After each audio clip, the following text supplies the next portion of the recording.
Bonjour à tous, j'espère que vous allez bien. On se retrouve aujourd'hui pour la deuxième partie du tuto, pardon. Ça va être rapide parce que j'ai déjà pré-découpé et en fait on va juste faire un côté de l'album et on fera le reste plus tard. Donc je vais d'abord commencer par vous montrer ce que j'ai fait pour la couverture. Voilà, j'ai juste mis le papier. Donc j'ai laissé tomber l'idée des aimants parce que c'est trop épais, ça tiendra pas, c'est sûr. Donc j'ai fait passer un ruban, alors, et j'ai mis une attache parisienne. L'attache parisienne en fait, donc j'ai pré-découpé mon papier, j'ai mis l'attache parisienne dans le papier et ensuite j'ai collé. Comme ça, vous n'avez pas besoin d'utiliser le pistolet à colle, de perforer ou quoi que ce soit.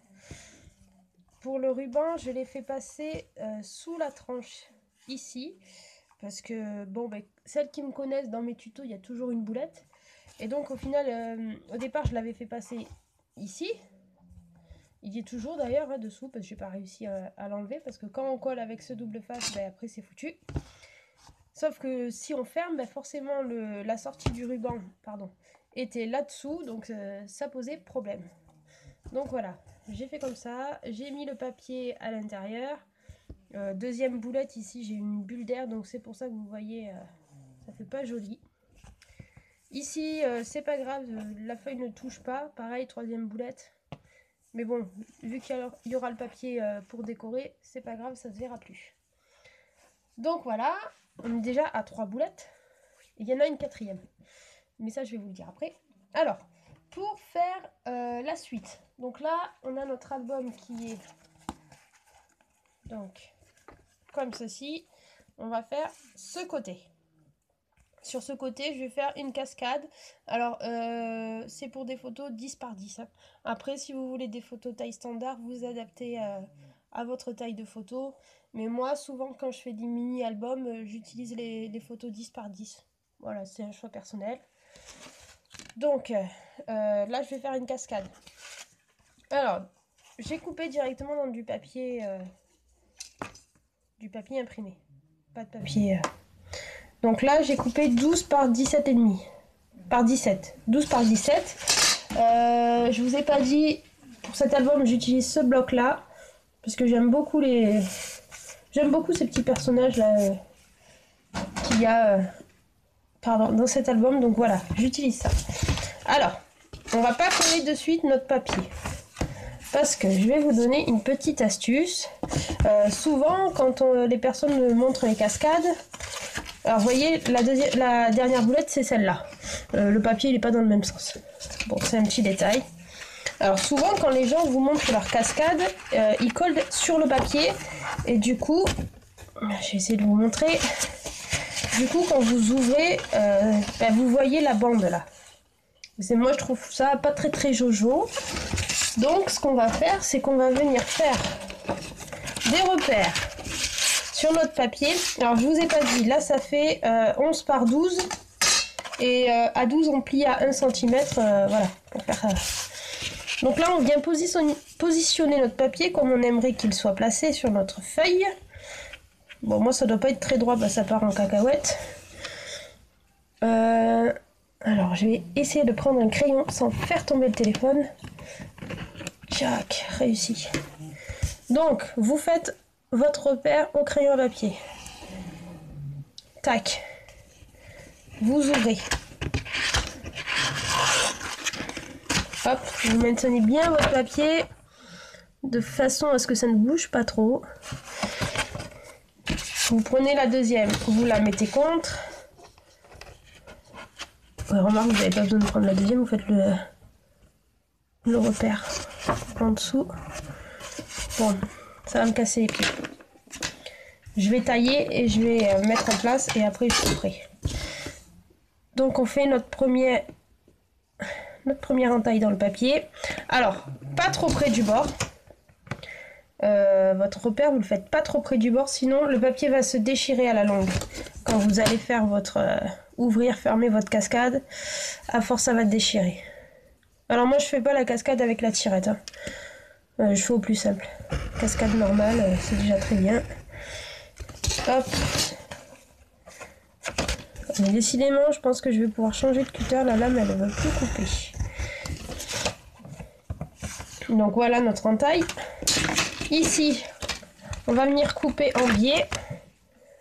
Un petit coquillage. Alors, on coupe en biais, histoire que ça passe bien dans l'entaille. Je vais arrondir les ongles. Ça, c'est au goût de chacun.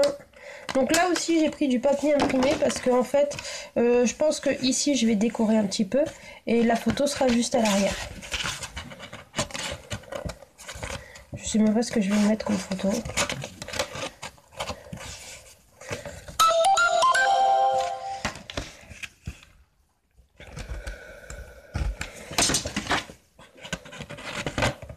Donc on ne colle rien, il n'y a pas besoin de coller pour l'instant. Donc vous mettez bien votre papier, que ça force pas surtout. Si ça force, ça va se déchirer. À la longue, ça va se déchirer, donc c'est pas la peine. Ajustez de façon, mais mince, ajustez de façon à ce que ça ne force pas. Je vais essayer de centrer un minimum quand même, ça serait pas mal. Voilà. Tac. Et donc après, quand vous ouvrirez votre cascade, pas de bande blanche. Et c'est ça qui est bien. Donc je vais mettre un double face moi pour tenir parce que ça va commencer à me gonfler, je sens. Ça va faire que bouger. Voilà, tu bougeras plus. Donc ensuite, on met le deuxième papier. Alors on fait un repère. Donc vous descendez de 1 cm à peu près, ça suffit. Hein. Vous faites à l'œil, vous voyez que ça dépasse un petit peu juste. Il n'y a pas besoin de s'embêter à faire des mesures machin. Vous faites à peu près à l'œil. Vous voyez très bien. Hop, on positionne, on trace, on découpe. Après vous gommez les traces de crayon et puis voilà.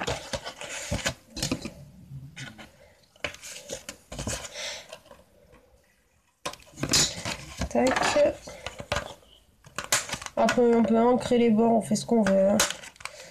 Là la déco c'est vraiment au goût de chacun. Hein.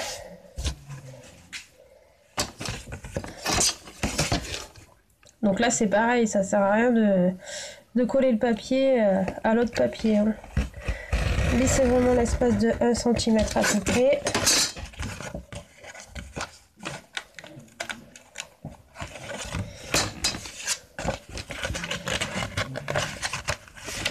Et vous verrez qu'en glissant le papier comme ça, vos cascades seront beaucoup plus jolies.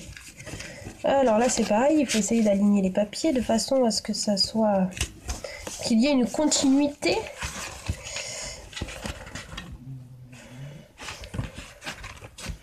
Que les papiers se... qu'il n'y en ait pas un qui dépasse sur le côté quoi. Ça serait dommage. Voilà. Tac. Oh mais je l'ai même pas assez enfoncé. C'est le double face qui me gêne maintenant.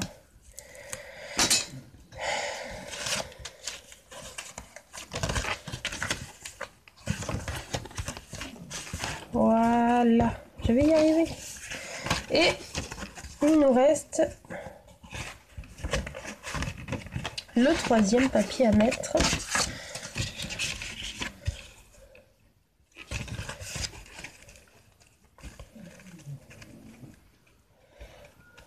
On essaye de mettre à peu près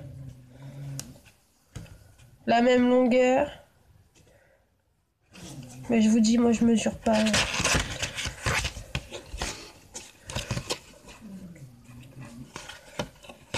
La seule chose que j'ai l'impression, c'est que je suis pas très droite.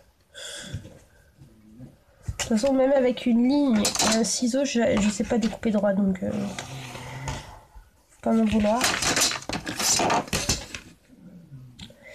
Ça peut pas toujours être parfait.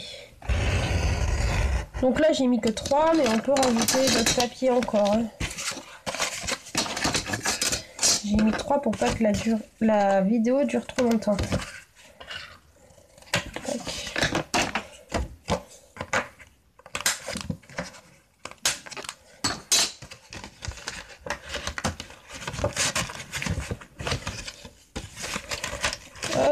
Bon, alors je mets un papier, il y a l'autre qui sort. C'est quand même terrible.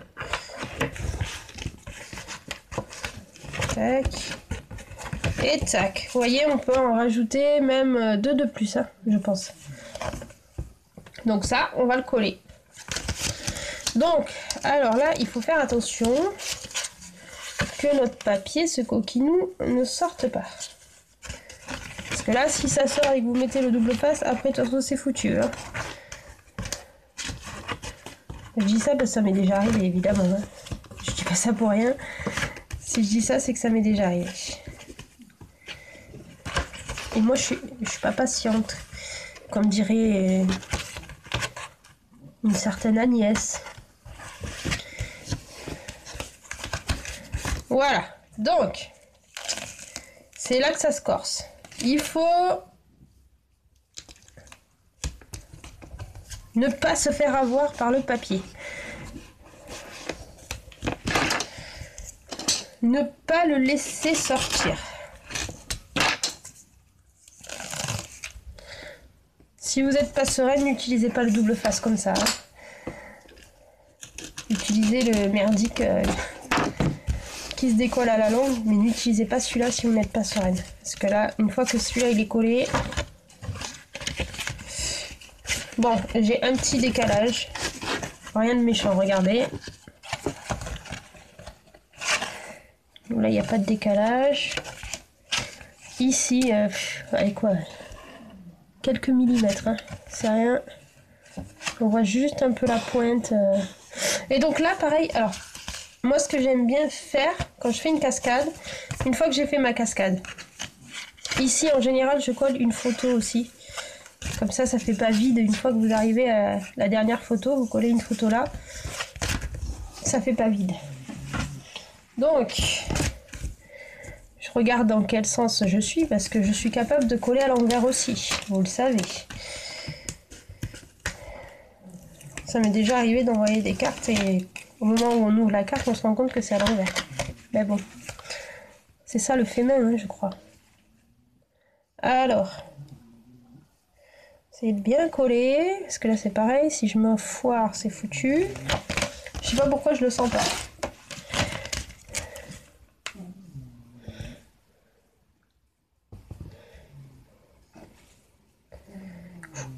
Respirons, respirons.